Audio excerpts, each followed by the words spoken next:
It's day 3 of Grotmas, and under the tree we found Tyranids. It's the Warrior Bioform Onslaught detachment, which is all about, you guessed it, Tyranid warriors. Welcome to the Grotmas Detachment Show, where each and every day from December 1st to the 24th, Games Workshop releases a new detachment for every army in Warhammer 40k. It's an exciting time and there's a lot to talk about. So let's break it down for you and give you an easy to understand first look at these detachments. Happy Grotmas, everybody! Alright, let's take a look at this exciting new detachment, starting off with the detachment ability, which is Leader Beasts. This gives you 2 new abilities, starting off with the first. Tyranid Warriors and Winged Tyranid Primes have a 5+ invulnerable save. This is going to go a long way to making this unit viable, as one of their biggest downsides is the fact that they only have a 4+ armor save. On top of that, all of your warrior units are going to become battle line and have OC3 while they're not battle shocked. So far so good, really leaning into that warrior theme. We've got 4 enhancements as always, and let me tell you, they are all fantastic. First off, Synaptic Tyrant is a 10-point enhancement that you can put on a Neuro Tyrant that allows them to join a warrior squad. Neuro Tyrants are fantastic for a number of different reasons, not least of which they can give +1 to hit and potentially +1 to wound to the squad they joined. This is a big upgrade for, frankly, both units. We also have Ocular Adaptation. This is a 20 points enhancement that you can put on a Winged Tyranid Prime, granting the entire unit +1 to hit. I've been really enjoying these enhancements that help not only the individual model, but the unit that they join. We've got another similar one here in the form of Sensory Assimilation, 20-point upgrade, which gives your Winged Tyranid Prime's unit -1 to be hit. Worth noting that this does potentially stack with Stealth, although off the top of my head I can't think of a way to stack them in this detachment. Finally, for enhancements we have Elevated Might. This is a 30-point one, so a bit more expensive, but it allows the Bear's unit to advance and charge.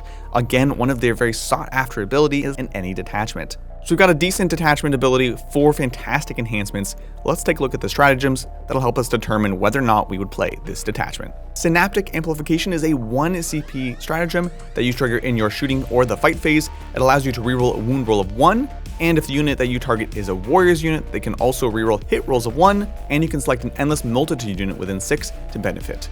It's a nice ability. I like the fact that it affects not only warriors but an additional unit nearby. I think I'm still going to be hard pressed to use my CP on this consistently. Spontaneous Hyper Corrosion is a 1 CP stratagem, which is very interesting in Tyranids. You trigger this in your shooting or fight phase, and it adds +2 strength to your ranged weapons and a +1 strength to melee weapons if the unit that you target is a warrior's unit or has a Tyranid Prime in it. +2 strength is an important inflection point for a number of ranged profiles here.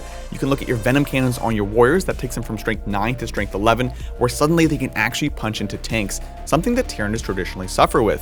Similarly, you'll note that +2 strength does apply to any Tyranid unit, so Exocrines similarly have a little bit of tougher time into those high toughness units.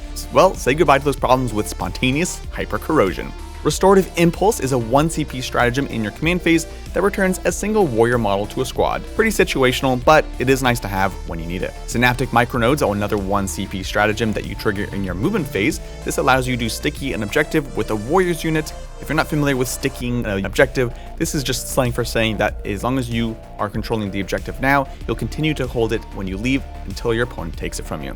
Parasitic Payload is a 1 CP strat that you trigger in your shooting phase, and it grants 1 warrior's unit the ability to ignore cover, and if they manage to hit a unit in the shooting phase, that unit loses cover for the rest of the phase. Finally, we have Synaptic Shield, another 1 CP stratagem. This one is triggered in your opponent's shooting phase.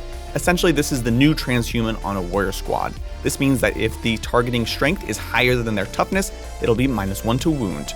Additionally, you can also add this to an Endless Multitude unit within 6 inches of the warrior squad. So what do we think about this detachment? Well, again, strong detachment ability, incredible enhancements. The stratagems are decent. The question is this going to be good enough to take over some of the other detachments? I think the 5+ Feel No Pain in Invasion Fleet is always difficult to let go of. However, the fact is you have Advance and Charge here, you have the extra strength on certain profiles that need it, and you have the durability that really help warriors. So I think similar to some of the other detachments we've seen, while it might not be the tippy top, I think it's going to really unlock a new way to play Tyranids, and I'm excited about it. Let us know in the comments below what you think, and what are you looking forward to in tomorrow's Grotmas detachment.